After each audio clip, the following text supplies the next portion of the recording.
Olá, gente, tudo bom com vocês? Eu sou a Juliane do Estação dos Livros e hoje eu vim aqui fazer o review do capítulo 1023 de One Piece. Que capítulo, né, gente? É um capítulo que tem muita coisa acontecendo, tem revelação de qual que é a raça do King, tem revelação de uma possível linhagem do Zoro, tem o Momonosuke já adulto. Então, esse capítulo foi muito da hora. Adorei esse capítulo, muito, muito mesmo.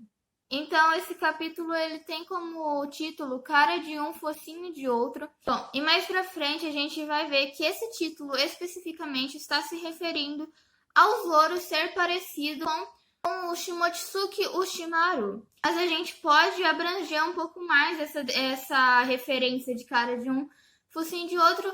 Para o Momonosuke, por exemplo, como o dragão parecendo o próprio Kaido, para o Momonosuke parecendo alguém ali de que era muito famoso, provavelmente o próprio Oden ou até mesmo o avô do Momonosuke, ou pode também se referir ao Zoro também ser parecido com o Ryuma, já que tanto o Ryuma quanto o Zoro tinham cicatrizes no olho esquerdo. E esse capítulo ele apresenta como capa a Vivi.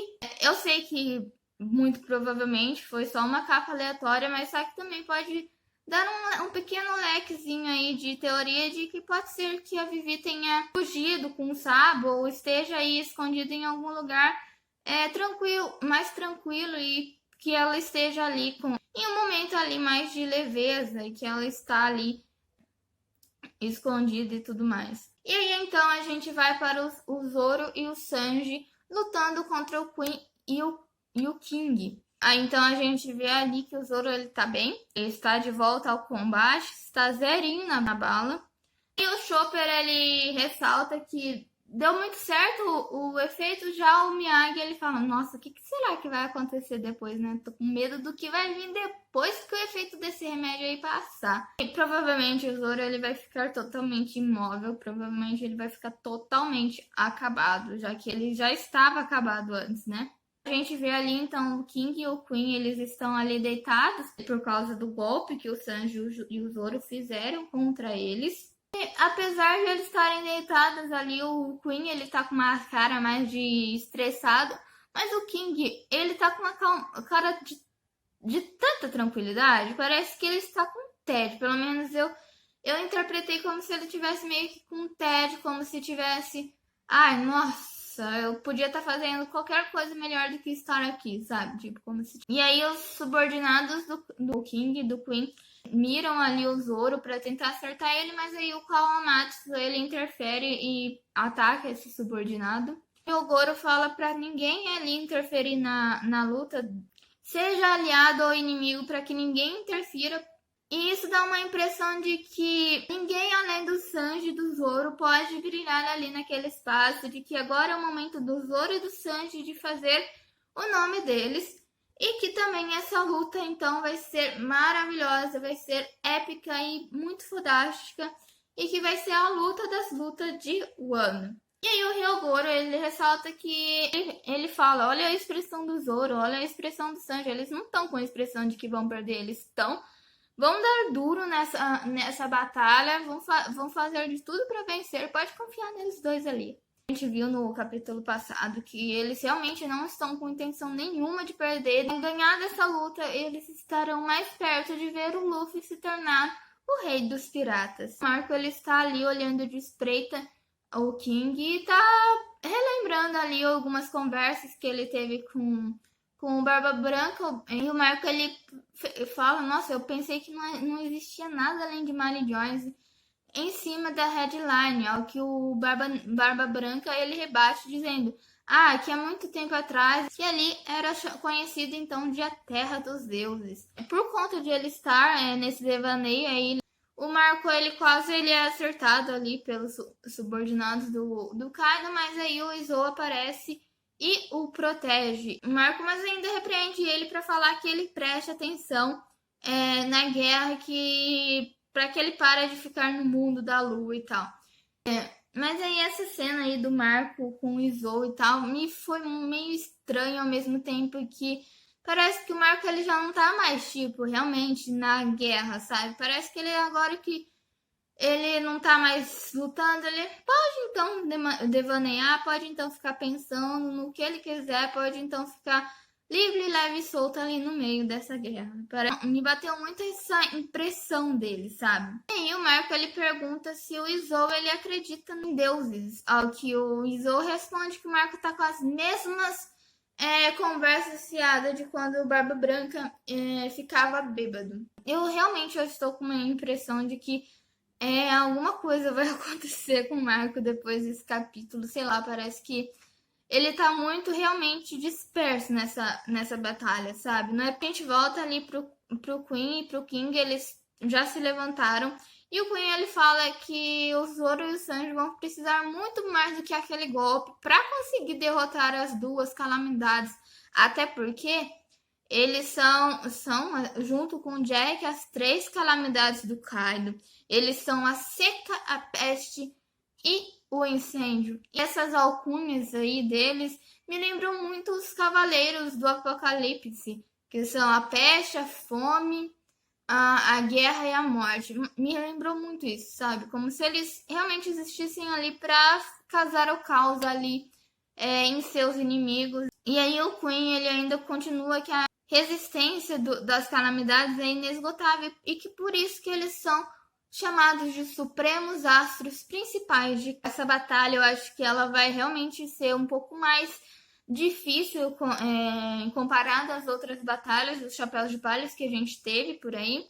E eu ainda acho que, na verdade, essa batalha ela vai durar pelo menos uns 3 ou 4 capítulos a mais, sabe? Só que capítulos daqui pra frente, eles vão ser bem parecidos com esse do 1023. Vai mostrar um pouco da batalha do Zoro e do Sanji contra o Queen, o King, ao mesmo tempo que depois vai migrar para outro lugar ali de Onigashima e vai mostrar, por exemplo, algum resultado das outras batalhas que estão ali acontecendo em paralelo, como a do Raizo, ou a do Nekomamushi. O Queen, então, ele ataca o Sanji, e o Sanji, ele tá meio lento, meio estranho.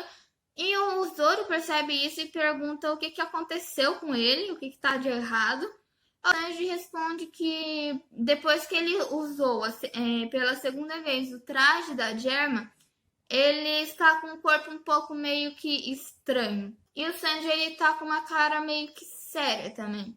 Isso pode ser tanto que o traje da Germa está prejudicando o Sanji, está fazendo com que ele modifique um pouco ali a sua genética, a forma como ele lute, tanto para a parte ruim quanto para a parte positiva. Então, tipo, e que para a parte positiva, ou seja, para dar o up nos ataques e nas técnicas do Sanji, pode ser que esse traje da Germa esteja fazendo isso, esteja fazendo esse efeito e que talvez o Sanji não está acompanhando tão bem assim, sabe? Ele não está conseguindo processar muito bem o que está acontecendo ali com o corpo dele. Por isso que ele fala que o corpo dele está meio esquisito.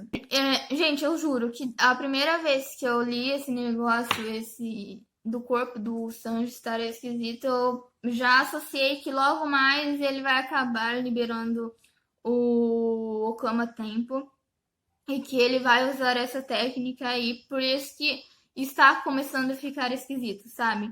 Mas também pode ser que por estar esquisito, quando ele for usar de novo o traje da Germa, pode ser que o traje ele fique destruído, pode ser que ele não consiga mais usar o traje, ou pode ser que ele é tão bom, tão talentoso assim, que ele vai ultrapassar talvez a tecnologia ali da Germa, mas podem ser muitas coisas. O King ele vai ali atacar o Sanji, o Zoro defende o Sanji, falando que o Sanji agora deve uma para ele. Mas logo em seguida o Queen ele vai atacar o Zoro, mas aí o Sanji defende o Zoro e fala: agora estamos quites, então o Queen ele fala que se lembra que todos os filhos ali do Judge eles são ciborgues, por isso eles têm um certo aprimoramento nas suas técnicas. E aí ele pergunta se a perna do Sanji que tá pegando fogo ali com o golpe que ele deu também é algum aprimoramento da Jerry e tal. Ao que o Sanji rebate que não, isso daqui é meu mesmo, é minha técnica mesmo. Lamento te dizer, mas isso aqui é meu. Eu sou um humano normal e eu sei fazer técnicas muito boas sem precisar da tecnologia da minha família. Ele rebate ali falando que mas não é como se um humano fosse capaz de produzir fogo com a própria perna, com o próprio corpo. Não é como se fosse da raça lunária. A fala do Queen, o mangá foca ali em um quadrozinho no King e dá a entender então que o King ele pertence à raça lunária e que tipo o Queen ele só soltou assim do nada como se ele não soubesse, sabe, guardar spoiler, como se ele não conseguisse guardar segredo, sabe? Atrás, quando eu falei do Marco, se lembrar das terras dos deuses, não sei o que tem, provavelmente ele então está associando que a raça do King é essa raça que pertencia à terra dos deuses e que vivia ali no topo da headline, mas que acabou sendo expulsa dali ou totalmente extinta, talvez, por conta do governo mundial que chegou ali na headline, agora está ali abrigando os pessoal aí do governo mundial. Aí o Queen, então, ele fala que não é possível que o Sanji ele saiba fazer chamas com o próprio corpo. Que o Sanji ele rebate que sim, é possível ele fazer isso porque segundo ele, as paixões dele queimam mais ardentemente do que qualquer chama poderia queimar. E aí o Queen ele fala que ele vai mostrar então o quanto que as habilidades cibernéticas dele são picas do pica e que são até melhores que as do Vegapunk. Nem mesmo o Vegapunk poderia superar as habilidades cibernéticas do Queen. Então ali a gente vai então o Zoro contra o King. O King ele rouba duas espadas do Zoro. Vai atacar o Zoro, mas aí o Zoro ele consegue se defender com a espada que ele tá segurando ali na boca dele.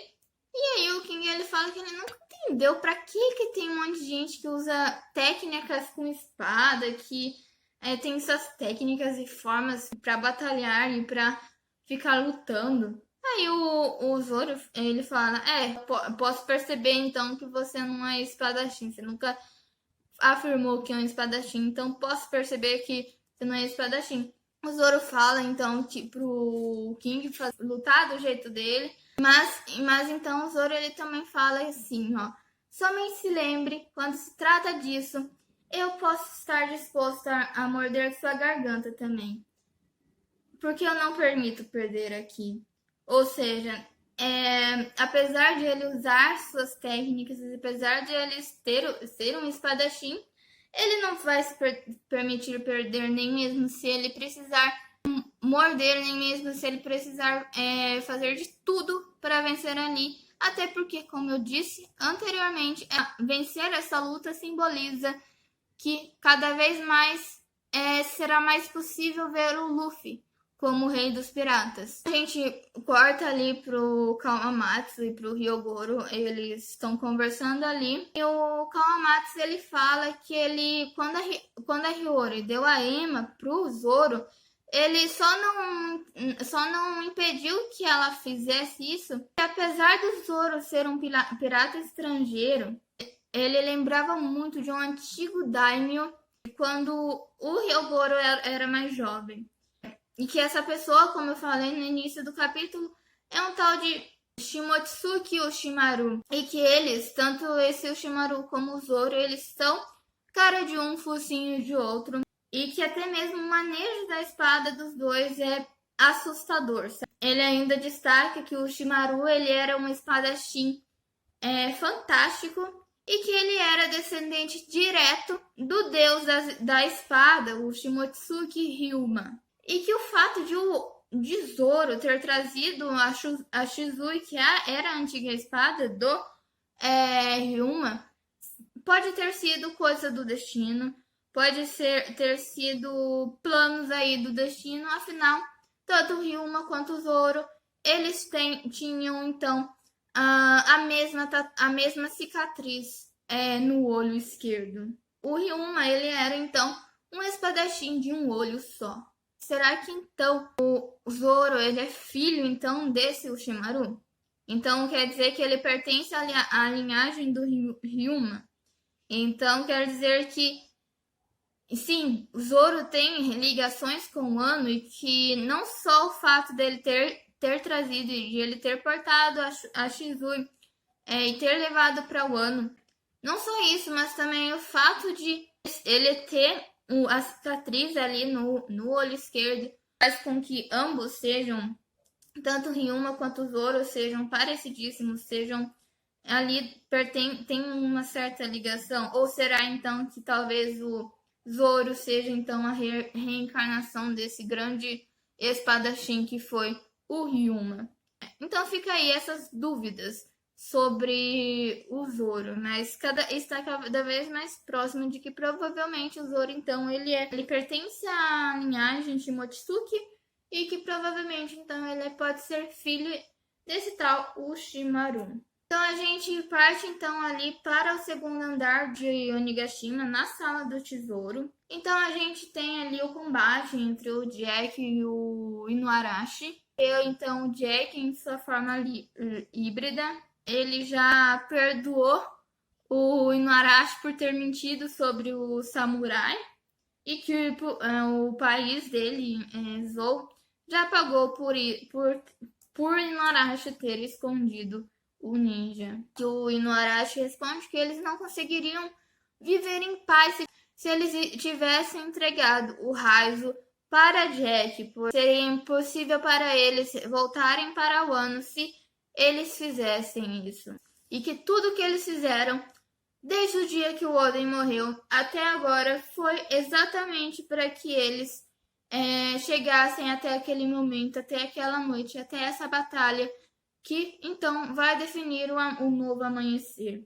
O Inuarashi, ele se transforma ali, tem uma fresta ali da lua, a luz da lua entra ali, então o Inuarashi ele se transforma na sua forma Sulong, mas aí o Inuarashi ele continua falando que eles passaram por muita coisa para chegar ali naquela batalha, para chegar ali em Wano. A cidade deles foi destruída por conta disso, mas que o amanhecer do novo mundo ele finalmente está muito perto e que ele não se importa se eles tiverem que dar a vida deles para isso.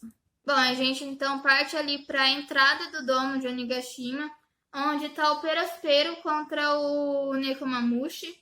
A gente vê ali que o Perospero ele está meio que caído no chão e o Nekomamushi disse que sem o Pedro o Luffy não teria conseguido chegar até o Wano. Então essa invasão teria falhado totalmente. O Nekomamushi ele também está na sua forma Sulong e que essa seria a última lua que o Perospero veria. Então a gente volta ali pro domo onde está o Raizo contra o outro ninja lá, que eu esqueci o nome. Outro ninja continua zombado do fato de Raizo estar ali apegado a fantasmas, que agora eles ali, os samurais, servem a uma criança. Ele ainda conta que todos ali precisam de tempo para amadurecer, apesar do Momonosuke ser uma criança, que eles mesmos, que um dia foram baderneiros, os boinhas vermelhas, eles acabaram se tornando samurais, se tornando mais sérios. A própria Wano vai moldar o crescimento do Momonosuke e que ele não vai deixar que o ninja ali leve essa esperança que eles têm embora.